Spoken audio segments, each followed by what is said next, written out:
بسم الله الرحمن الرحيم هل أتاك حديث الغاشية وجوه يومئذ خاشعة عاملة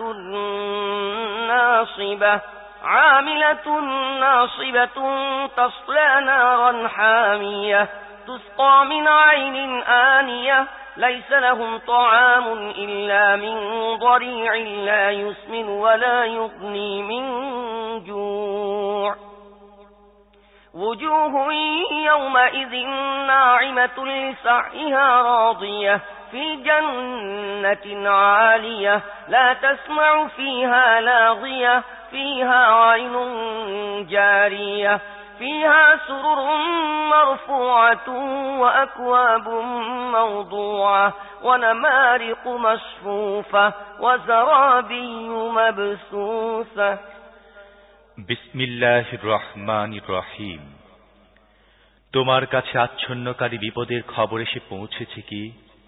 কিছু চেহারা সেদিন হবে ভীতি কাতর, কঠোর পরিশ্রমরত, ক্লান্ত পরিশ্রান্ত। জ্বলন্ত আগুনে ঝলসে যেতে থাকবে। ফুটন্ত ঝর্ণার পানি তাদেরকে দেয়া হবে পান করার জন্যে। তাদের জন্য কাঁটাওয়ালা শুকনো ঘাস ছাড়া আর কোনো খাদ্য থাকবে না। তা তাদেরকে পুষ্ট করবে না এবং ক্ষুধাও মেটাবে না। কিছু চেহারা সেদিন আলোকোজ্জ্বল হবে, নিজেদের কর্ম সাফল্যে আনন্দিত হবে, উচ্চ মর্যাদার জান্নাতে অবস্থান করবে, সেখানে কোনো বাজে কথা শুনবে না। সেখানে থাকবে বহমান ঝর্ণাধারা, সেখানে উঁচু আসন থাকবে, পানপাত্র সমূহ থাকবে, সারি সারি বালে সাজানো থাকবে এবং উৎকৃষ্ট বিছানা পাতা থাকবে।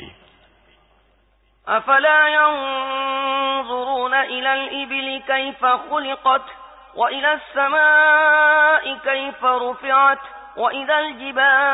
وإلى الجبال كيف نصبت وإلى الأرض كيف سطحت فذكر إنما أنت مذكر لست عليهم بمسيطر إلا من تولى وكفر فيعذبه الله العذاب الأكبر إن إلينا إيابهم ثم إن علينا حسابهم তাহলে কি এরা উটগুলো দেখছে না কিভাবে তাদেরকে সৃষ্টি করা হয়েছে?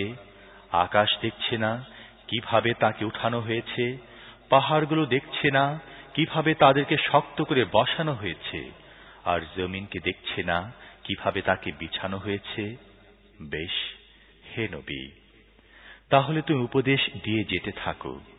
তুমি তো শুধুমাত্র একজন উপদেশক, এদের উপর বল প্রয়োগকারী নাও। তবে যে ব্যক্তি মুখ ফিরিয়ে নেবে এবং অস্বীকার করবে, আল্লাহ তাকে মহাশাস্তি দান করবেন। অবশ্যই এদের আমার কাছে ফিরে আসতে হবে, তারপর এদের হিসেব নেওয়া হবে আমারই দায়িত্ব।